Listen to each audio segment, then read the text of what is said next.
எங்கள் சொந்தம் பார்த்தாலே சொர்க்கம் சொத்தி போகுமே. எங்கள் வீட்டில் பூத்தாலே பூவின் நாயுள் கூடுமே.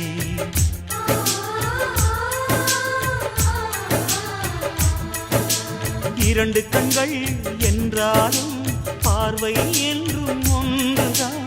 உருவத்திலே தனித்தனிதான், உள்ளம் என்றும் ஒன்றுதான். ஒரு சேவல்தான் நடை காத்தது, இந்த அதிசயம் பாருங்கள். கண்ணனை வாழ்த்துங்கள்.